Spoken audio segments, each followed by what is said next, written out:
السلام علیکم۔ شیخ شرف الدین یحییٰ منیری کی حیات و خدمات سے متعلق تیسری ویڈیو کے ساتھ حاضر خدمت ہے آپ کا بھائی غوث سیوانی۔ بھائیوں بہنوں، حضرت مخدوم بہار علیہ الرحمہ نے بڑے پیمانے پر سوشل ورک کیا اور لوگوں کی ہدایت و رہنمائی کے کام میں زندگی گزاری۔ ان کے فیضان کا سلسلہ آج 700 سال بعد بھی جاری ہے۔ ان کی کتابیں آج بھی موجود ہیں جو ان کے پیغام کو اللہ کے بندوں تک پہنچانے کا کام کر رہی ہیں۔ انہوں نے ظاہری زندگی میں جہاں اپنے آستانے پر آنے والے بندگان خدا کی رہنمائی واعظ و نصیحت سے فرمائی، وہیں جو لوگ نہیں آ سکتے تھے ان کی ہدایت کے لیے خط لکھے۔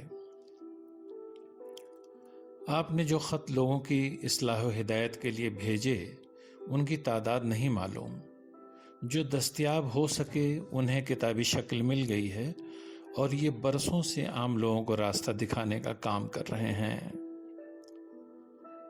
ان خطوط میں شریعت و طریقت کے مختلف مسائل بیان کیے گئے ہیں۔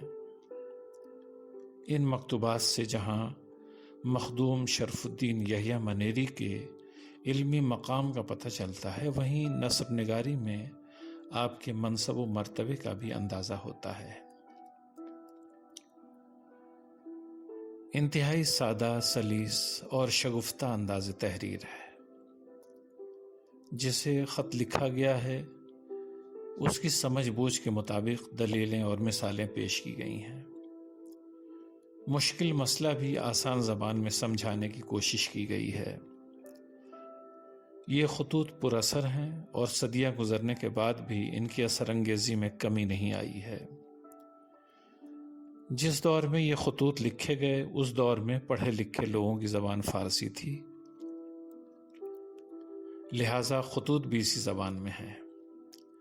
آج کل ان کے اردو ترجمے دستیاب ہیں۔ اس وقت خطوط کے 3 مجموعے دستیاب ہیں، جن میں مکتوبات صدی سب سے زیادہ مشہور ہے۔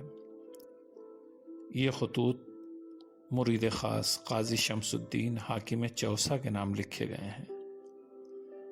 قاضی صاحب بہت مصروف آدمی تھے اور ذمہ داریوں کے سبب بہار شریف نہیں آ سکتے تھے، لہٰذا ان کی تعلیم اور رہنمائی کے لیے یہ خطوط لکھے گئے۔ ان خطوط میں تصوف کے اہم مسائل پر بحث کی گئی ہے۔ دوسرا مجموعہ مکتوبات 2 صدی ہے۔ اس میں مختلف لوگوں کے نام ارسال کیے گئے خطوط ہیں۔ یہی سبب ہے کہ مضامین کا تکرار بھی کئی جگہوں پر دکھائی دیتا ہے۔ ان دونوں مجموعوں کے مرتب مولانا زین بدر عربی ہیں، جو مخدوم کے خاص مرید تھے اور مکتوبات کو بھیجنے سے قبل ان کی نقل اپنے پاس محفوظ کر لیا کرتے تھے۔ مخدوم کے خطوط کا تیسرا مجموعہ مکتوبات 28 ہے۔ اس میں 28 مکتوبات ہیں جو حضرت مظفر بلخی کے نام تحریر کیے گئے ہیں۔ مخدوم علیہ الرحمہ نے اپنے اس چہیتے مرید کو تقریباً 200 خطوط تحریر کیے تھے، مگر ان کی وصیت کے مطابق یہ خطوط ان کے ساتھ قبر میں دفن کر دیے گئے۔ صرف 28 خطوط کسی طرح باقی رہ گئے تھے جو اس مجموعے میں شامل ہیں۔ بزم صوفیہ کے مصنف صباح الدین عبد الرحمن کے مطابق انہوں نے ایک غیر مطبوعہ مجموعے کو انڈیا آفس میں دیکھا تھا، جس میں مخدوم کے 125 خطوط ہیں۔ یہ خواجہ محمد سعید اور خواجہ محمد معصوم کے نام لکھے گئے ہیں، جو آپ کے مرید تھے۔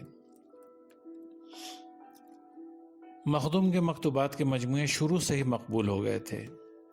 اہل تصوف نے جس طرح حضرت نظام الدین اولیاء رحمۃ اللہ علیہ کے ملفوظات کو اپنی جان سمجھا، اسی طرح مخدوم کے مکتوبات کو بھی سر آنکھوں پر رکھا گیا۔ ان کی ہر دور میں پذیرائی ہوئی اور صوفیہ نے مشعل ہدایت کے طور پر انہیں راہ سلوک طے کرنے میں استعمال کیا۔ یہ خط روحانیت کی راہ چلنے والوں کے لیے کسی چراغ سے کم نہیں ہے۔ ان مکاتیب کی تعریف کرنے والوں میں حضرت نصیر الدین چراغ دہلی، حضرت جلال الدین بخاری، شاہ عبداللہ شتاری، شاہ محمد غوث گوالیاری اور حضرت احمد لنگر دریا شامل ہیں۔ شاہ محمد غوث گوالیاری رحمۃ اللہ علیہ نے اپنے مریدین کو وصیت فرمائی تھی کہ اگر مرشد قریب نہ ہو تو رہنمائی کے لیے شیخ شرف الدین کے مکاتیب پڑھیں۔ اس سے اندازہ لگایا جا سکتا ہے کہ ان خطوط کی اہمیت کتنی ہے۔ مغل بادشاہ اکبر کا درباری عالم ابو الفضل بھی ان مکاتیب کی تعریف کرتا ہے۔ مخدوم کی تصانیف اور ملفوظات کے مجموعوں سے زیادہ آپ کے مکاتیب مقبول ہیں۔ حضرت مخدوم علیہ الرحمہ اپنے زندگی کے آخری وقت میں اکثر 2 دوہے پڑھا کرتے تھے جو بہار کی مقامی بولی میں ہیں۔ شرفا گوڈ ڈراون نس اندھیاری رات، وانا پوچھے کوئی تم سے کاہے تمری جات، جی مگن میں ہے کہ آئی ہیں سہانی رتیاں، جن کے کارن تھے بہت دن سے بنائی گتیاں۔ دوستو، 782 ہجری میں 6 شوال جمعرات کی شب میں بعد نماز عشاء مخدوم نے انتقال فرمایا۔ دوسری صبح کو تجہیز و تکفین عمل میں آئی۔ نماز جنازہ حضرت مخدوم اشرف جہانگیر سمنانی علیہ الرحمہ نے پڑھائی۔ بہار شریف میں آج بھی آپ کی قبر لوگوں کے لیے زیارت گاہ کی حیثیت رکھتی ہے اور عقیدت مندوں کی بھیڑ دن رات یہاں لگی رہتی ہے۔